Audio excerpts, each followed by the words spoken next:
दोस्तों नमस्कार, स्वागत है आपका बीपीएससी पीवाईक्यू क्लासेस में। दोस्तों इससे पहले मैंने 14 लेक्चर ऑलरेडी कवर कर चुका है। अगर आपने वो वीडियोस नहीं देखे हैं तो आपसे मेरा रिक्वेस्ट है कि पहले जाके उन वीडियोस को देखिए, फिर आके इस वीडियो को देखिए।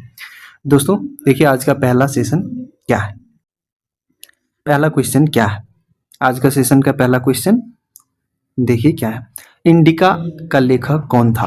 दोस्तों आपको बताना है इंडिका नामक जो पुस्तक था उनका लेखक, उनका ऑथर कौन था। तो इसमें आपका ऑप्शन है विष्णुगुप्त, मेगास्थनीज, डायमेकस, प्लिनी। ये सारे आपके ऑप्शन है और आपको इसमें से सही विकल्प चुन करके बताना है। जिसका फ्रेंड्स करेक्ट आंसर हो जाएगा वो क्या हो जाएगा, मेगास्थनीज। और मेगास्थनीज आपको मालूम है ये जो है कब भारत आया था। ये चंद्रगुप्त मौर्य के शासनकाल में भारत आया था। कब आया था, चंद्रगुप्त मौर्य जो था पहला शासक मौर्य वंश का, उसके समय में ये आया था। ठीक है, तो चलिए इसके विषय में हम लोग कुछ जानते हैं। जो इसका एक्सप्लेनेशन क्या कहता है। ऑप्शन बी, मेगास्थनीज का एक पुस्तक का नाम था। मेगास्थनीज यूनानी राजा सेलुकस निकेटर का राजदूत था। जो यूनानी राजा सेलुकस निकेटर था उसका राजदूत था, जो चंद्रगुप्त मौर्य के दरबार में आया था, है ना। मेगास्थनीज द्वारा रचित पुस्तक इंडिका। इस पुस्तक में मौर्यकालीन भारत, पाटलिपुत्र नगर प्रशासन तथा मौर्य साम्राज्य का विस्तृत विवरण मिलता है ना। तो जो मेगास्थनीज का बुक जो इंडिका है, इसमें इंडिया का जो उस टाइम का सोसाइटी था, समाज था, उसको 7 वर्गों में ये बांटा था। 7 वर्गों में ये बांटा था। आपसे पूछा जा सकता है, आपको ध्यान में रखना है। और विष्णुगुप्त चाणक्य जो है दोस्त, ये आपको मालूम है अर्थशास्त्र नामक पुस्तक की रचना की थी। और अर्थशास्त्र नामक जो पुस्तक की रचना है वो क्या है, वो किन चीजों को दिखाती है, राजनीतिक नीतियों को दिखाती है ना। उस पे उसका चर्चा है। डैमेकस या सीरियाई नरेश, डैमेकस जो है सीरियाई नरेश एंटिओकस का राजदूत था। ये भी आपको ध्यान में अगर रख सकते हैं तो रख लीजिए। जो सीरियाई नरेश एंटिओकस का राजदूत था, जो बिंदुसार के दरबार में आया था, है ना। चंद्रगुप्त मौर्य के बाद जो राजा आए बिंदुसार, उसके दरबार में ये आया था। चलिए अगला प्रश्न आपके सामने है। अगला प्रश्न देखिए क्या कहता है। बृहद संहिता किसने लिखा था इसको, मूषिका वंश। इसको किसने लिखा था, राजतरंगिणी और विक्रामक देवचरित्र। इन सबको सही मिलान करना है। Match the list 1 to list 2। सूची पहला को दूसरा से इसको मिलान करवाना है। तो दोस्तों इसमें से जो मुझे भी नहीं मालूम था, है ना, तो मैंने क्या किया कि जो मुझे मालूम था उसको मैंने मिलाने का कोशिश किया। मुझे मालूम है कि राजतरंगिणी का जो लेखक है वो कौन है, राज कलहन है ना। राजतरंगिणी का जो लेखक है कलहन है। तो इसमें से देखिए अगर सी को हम 1 से मिला देते हैं तो सी 1 में कितना में एलिमिनेशन टेक्निक काम करता है। यहाँ पर C4 है, ये तो गलत हो जाएगा। इसमें भी C1 है, इसमें भी C1 है, इसमें भी C1 है। तो हम लोग यहाँ फंस गए हैं क्योंकि हम लोगों को 3 जगह पर जो C का 1 के साथ कॉम्बिनेशन मिलाया हुआ है। तो इसमें से कुछ और को ढूंढना पड़ेगा, है ना।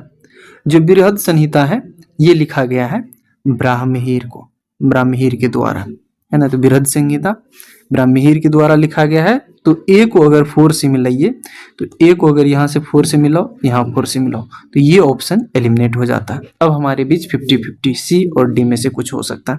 लेकिन इसमें जो मैचिंग दिया है वो थोड़ा सा कठिन कर दिया, मैं मानता हूँ। लेकिन आमतौर से इस तरह के क्वेश्चंस को एलिमिनेट करना काफ़ी आसान होता है। तो ये मैं आपको टेक्निक बता रहा था कि कैसे एलिमिनेट करता है। जो इसका करेक्ट आंसर है दोस्तों वो सी होगा। जो इसमें से और जो है देख सकते हैं, मूषिका वंश, राजतरंगिणी और विक्रामक देवचरित्र। जो विक्रामक देवचरित्र है इसका लेखक कौन है, इसका लेखक डी का 2 विलहन है। और मूषिका वंश का इसका लेखक कौन है, अतुल है या अतुला है। ठीक है, चलिए इसका एक्सप्लेनेशन हम लोग अच्छा से देख लेते हैं एक बार। बृहद संहिता के लेखक वराहमिहिर है ना। वराहमिहिर गुप्तकालीन प्रसिद्ध खगोल शास्त्री व गणितज्ञ थे। तो वराहमिहिर के बारे में भी हम लोग थोड़ा सा ध्यान में रखेंगे कि ये गुप्त शासन काल में हुआ था। वराहमिहिर का संबंध किस वंश से था, मतलब वो उस वंश से नहीं थे, लेकिन उसके शासन काल में थे। वो गणितज्ञ और खगोल शास्त्री थे, एस्ट्रोनॉमर एंड मैथमेटिशियन, है ना।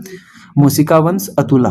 मूसिका वंश, इसका लेखक कौन था, अतुला, या इसको अतुल भी कहा जाता है, द्वारा रचित यह ग्रंथ केरल मूसिक राजवंश का इतिहास वर्णित करता है ना। राजतरंगिणी, ये कल्हण के द्वारा लिखा गया है 12वीं शताब्दी में। राजतरंगिणी 12वीं शताब्दी में रचित यह ग्रंथ कश्मीर के इतिहास का प्रमाणिक स्रोत है। ठीक है, किसके द्वारा लिखा गया, कल्हण के द्वारा। और विक्रामक देवचरित जो है, विक्रामक देवचरित, ये विल्हन के द्वारा लिखा गया। इसमें कल्याणी के चालुक्य राजा विक्रमादित्य विक्रमादित्य छठा 6 का जीवन चरित वर्णित है। तो ये आपको इतना चीज अगर आप ध्यान में रख सकते हैं, well and good. And then we will move to the next question. आपके सामने ये है दोस्तों, यहाँ पर भी मैच द फॉलोइंग है। तो इसमें से मैं समझता हूँ कि आपको आसान यहाँ से हो सकता है, क्योंकि इनमें से जो आमतौर से नाम है वो आप इससे परिचित होंगे। जो पहला कौटिल्य है, इसका आप सबको मालूम होगा कि इसके द्वारा अर्थशास्त्र लिखा गया था। तो 1 और 2 कहाँ है, 1 और 2 यहाँ पर है, और 1 और 2 यहाँ है, नहीं है। तो ये तो ऐसे ही एलिमिनेट हो गया। इसी टेक्निक का मैं पीछे बात कर रहा था, है ना। पाणिनि के द्वारा अष्टाध्यायी लिखा गया है, ये भी आपको मालूम होना चाहिए, है ना। तो B1 है इसमें, हाँ B1 है। और C के द्वारा कालिदास के द्वारा कुमार संभवम लिखा गया है, ये आपको मालूम होना चाहिए, क्योंकि कालिदास जो है काफी ज्यादा फेमस पोइट है। और इसका जो कुछ जैसे अभिजन शकुंतलम है, कुमार संभवम है, और कुछ जो इसके द्वारा लिखा गया काव्य है वो आपको ध्यान में रहना चाहिए। कामकदक जो है इसके द्वारा नीति शास्त्र लिखा गया, D3। तो चलिए इसका हम लोग एक्सप्लेनेशन एक बार अच्छा से देख लेते हैं। क्या कहता है, कौटिल्य अर्थशास्त्र, राजनीतिक नीतियां, इसमें राजनीतिक नीतियों पर विचार है, चर्चा है। राजशास्त्र पर आधारित अनुपम ग्रंथ। पाणिनि अष्टाध्यायी, संस्कृत व्याकरण पर सबसे प्राचीन और प्रमाणिक ग्रंथ। पाणिनि के द्वारा जो अष्टाध्यायी लिखा गया है वो गया संस्कृत व्याकरण का सबसे प्राथमिक ग्रंथ है। कामदक जो है नीति शास्त्र गुप्तकालीन राजस्थान तथा शासन व्यवस्था पर आधारित रचना है। क्या है, कामदक गुप्तकालीन राजशास्त्र तथा शासन व्यवस्था पर आधारित रचना है, और इसका नाम क्या है, कामदक। कालिदास के द्वारा कुमार संभवम है, और कुमार संभवम में क्या रचना है, कार्तिकेय के जन्म के बारे में आपको मालूम है। माता पार्वती और भगवान शिव के जो पुत्र थे उनका नाम कार्तिकेय था, उसके जन्म पर विचार है। और इस महाकाव्य के अनुसार उसका जन्म तारकासुर को मारने के लिए, वध करने के लिए हुआ था। चलिए दोस्तों, आपके सामने अगला क्वेश्चन है। अगला क्वेश्चन क्या कहता है, कल्हण की पुस्तक का नाम बताना है आपको, जो कि मैंने पीछे ही डिस्कस कर दिया है, लेकिन ये क्वेश्चंस पूछा गया है 2005 में, प्रीवियस ईयर में। तो आपको इसका बताना, what is the name of Kalhana's book, Kalhana का जो बुक है उसका नाम बताना है। जो हम लोगों ने पीछे में पढ़ा है वो क्या पढ़ा है, बैक स्लाइड में, राजतरंगिणी कल्हण के द्वारा लिखा गया पुस्तक है। कल्हण की रचना राजतरंगिणी है ना, जिसका अर्थ होता है राजाओं की नदी। राजतरंगिणी मतलब राजाओं की नदी, जिसका अर्थ होता है। यह संस्कृत साहित्य में ऐतिहासिक क्रमबद्धता से लिखा गया भारत का पहला प्रमाणिक ऐतिहासिक ग्रंथ माना जाता है। कुल 8 अध्याय इसमें, तरंग मतलब अध्याय कुल 8 है। 7826 श्लोक इसमें है, जिसमें प्रारंभ से लेकर के 12वीं शताब्दी तक कश्मीर का इतिहास दर्ज है। यह रचना कश्मीर के लोहार वंश का राजा जयसिंह के शासनकाल में पूर्ण हुई थी। जो इसका रचना है वो किसके शासनकाल में, जो जयसिंह के काल में ये पूरा हुआ था। 1828 से, माफ कीजिएगा, 1128 से लेकर के 1155 तक इसका जयसिंह का शासनकाल रहा था, है ना। तो इसके साथ हम लोग अगले प्रश्न पे चलते हैं, है ना। On which subject Kautilya's book अर्थशास्त्र इज बेस्ड। कौटिल्य या विष्णुगुप्त का जो बुक अर्थशास्त्र है, ये किस विषय पर आधारित है? आर्थिक संबंध, शासनकाल के सिद्धांत और अभ्यास, विदेश नीति, धंधे, उपयोग, ये सारे आपके विकल्प हैं। जो दोस्तों इसका सही और करेक्ट आंसर होगा वो क्या हो जाएगा? Principle and practice of statecraft, practice of शासनकाल के सिद्धांत के अभ्यास पे। यहाँ स्टेटक्राफ्ट ये थोड़ा सा मुझे उत्पटांग वर्ड लग रहा है, अच्छा कोई बात नहीं, इंग्लिश में।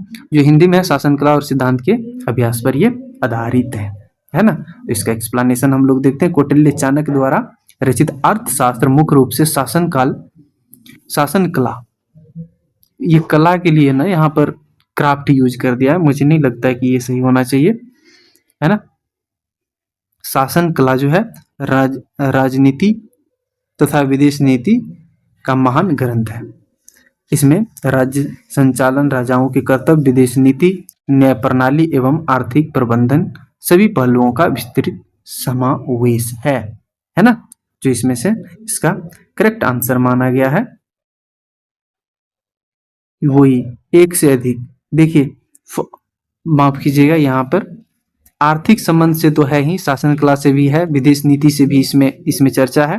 तो इसमें से जो एक से अधिक आंसर ये सही होगा। ठीक है, मैंने और ऑप्शन पे ज्यादा ध्यान नहीं दिया, उसके लिए मैं क्षमा चाहूंगा। जो इसका करेक्ट आंसर होगा, इसमें जी बिल्कुल फॉरेन पॉलिसी का भी चर्चा है, एक्यूमुलेशन ऑफ वेल्थ का भी चर्चा है, इकोनॉमिक रिलेशन का भी। ठीक है, तो एक से अधिक जो है इसमें इसका करेक्ट आंसर होगा, है ना। चलिए, विच aspect is highlighted in Kautilya's अर्थशास्त्र। कौटिल्य के जो अर्थशास्त्र में है, कौन सा पहलू पर प्रकाश डाला गया है? आर्थिक जीवन, राजनीतिक नीतियां और धार्मिक जीवन। यहां पर जो है करेक्ट आंसर बी होगा, पॉलिटिकल पॉलिसीज। ठीक है, तो इसका हम लोग एक्सप्लेनेशन देखते हैं। नाम अर्थशास्त्र होते हुए यह ग्रंथ मुख्य रूप से राजनीतिक नीतियों और राज प्रशासन पर केंद्रित है ना। इसमें कौटिल्य के राज सप्तांग सिद्धांत, सप्त थ्योरी प्रतिपादन किया है। स्वामी राजा अमत्य, जनपद, दुर्ग, कोष एवं दंड में यह 15 अधिकरणों तथा 180 प्रकरणों सब सेक्शन, इसमें 15 अधिकरण मतलब सेक्शन है और 180 सब सेक्शन इसमें से विभाजित है। ठीक है, अगला प्रश्न आपके सामने क्वेश्चन नंबर 23 है। अर्थशास्त्र नामक पुस्तक का लेखक कौन है? Who was the author of the book named अर्थशास्त्र? जो क्वेश्चन पूछा गया उसके अनुसार, है ना। जो दोस्तों मैंने पीछे ही चर्चा किया था, इसका जो लेखक है वो कौन है? कौटिल्य, इसका करेक्ट आंसर होगा। अर्थशास्त्र के रचिता कौटिल्य विष्णुगुप्त थे, जो चंद्रगुप्त मौर्य के प्रधानमंत्री थे। बाणभट्ट सम्राट हर्षवर्धन के दरबारी कवि, जिन्होंने हर्षचरित्र कादंबरी की रचना की थी। विशाखादत्त प्रसिद्ध नाटककार, जिन्होंने मुद्रा राक्षस एवं देवी चंद्रगुप्तम लिखा था। विशाखादत्त का जो रचना है वो क्या सब है? मुद्रा राक्षस तो है ही, मुद्रा राक्षस, और दूसरी देवी चंद्रगुप्तम, तो ये दोनों आपको मुद्रा राक्षस और देवी चंद्रगुप्तम विशाखादत्त के संबंध में याद रखना। चारवाक प्राचीन भारत के भौतिकवादी दर्शन के प्रवर्तक, है ना। चलिए, इसके साथ हम लोग अगले प्रश्न पे चलते हैं। इसका क्या होगा करेक्ट आंसर, यह आपको बताना है। राजाओं और उनके द्वारा लिखी गई रचनाओं का सही मिलान किस का युग्म बताना है आपको। जो कृष्णदेव राय है, क्या ये समराग सूत्रधार लिखे हैं? समरागन सूत्रधार, क्या ये कृष्णदेव राय के द्वारा लिखा गया है? महेंद्र वर्मन के द्वारा क्या मत विलास प्रहसन लिखा गया है? या भोजदेव के द्वारा मनोविलास लिखा गया है? या सोमेश्वर के द्वारा अमुक्त लिखा गया? जो इसमें से करेक्ट आंसर होगा दोस्तों वो क्या हो जाएगा, महेंद्र वर्मन।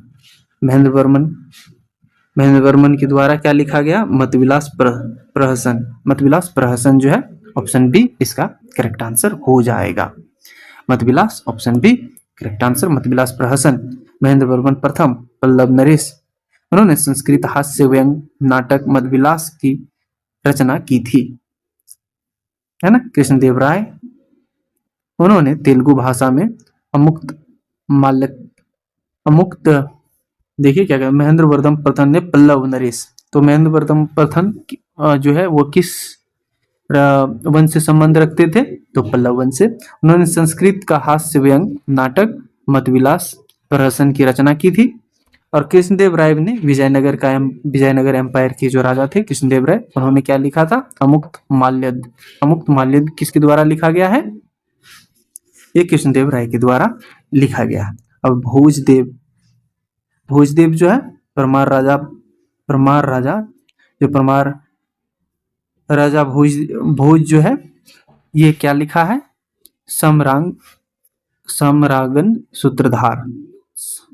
सूत्रधार जो है ये भोज लिखा है। और सोमेश्वर थ्री चालुक्य वंश का राजा मनोलास लिखा है ना। तो मैच द फॉलोइंग, तो ध्यान में कैसे रखना है, देखो महेंद्र वर्मन जो है, महेंद्र वर्मन के द्वारा क्या लिखा गया है, मतविलास, है ना। और उसके बाद कृष्णदेव राय के द्वारा क्या लिखा गया है, कृष्णदेव राय के द्वारा क्या लिखा गया, अमुक्ता माल्यद। और इसका आप स्क्रीनशॉट लेकर के याद रख सकते हैं, है ना, या नोट बना सकते हैं। भोजदेव के द्वारा लिखा गया है सम्रांग सूत्रधार, सोमेश्वर के द्वारा क्या लिखा गया, मनोल्लास। चलिए, अगर इतना चीज आप ध्यान में रख सकते हैं तो इसके साथ हम लोग अगले प्रश्न पे मूव करते हैं। अगला प्रश्न क्वेश्चन 25 आपके सामने है।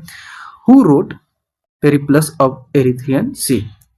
Periplus of the Erythraean Sea, इसके बारे में मैंने पीछे वाला वीडियो में भी डिस्कशन किया है ना। ये जो है इसके बारे में मैंने पीछे वाला वीडियो में भी डिस्कशन किया है।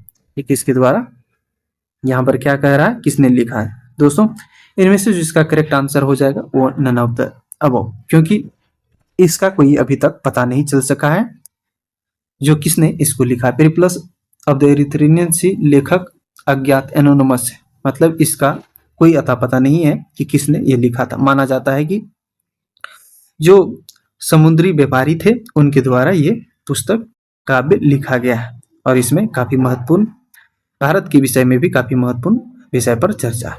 यह पुस्तक किसी अज्ञात यूनानी नाविक द्वारा प्रथम शताब्दी ईस्वी में लिखी गई थी।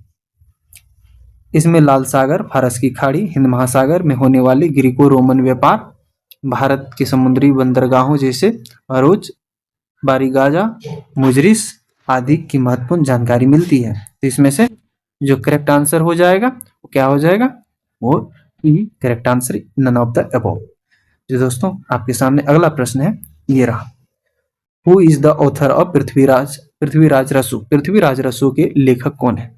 जो पृथ्वीराज के समय में कवि थे, चंद्रबरदाई थे, उसके दरबारी कवि, उसी के द्वारा ये लिखा गया था। पृथ्वीराज रसू की रचयिता चंद्रबरदाई है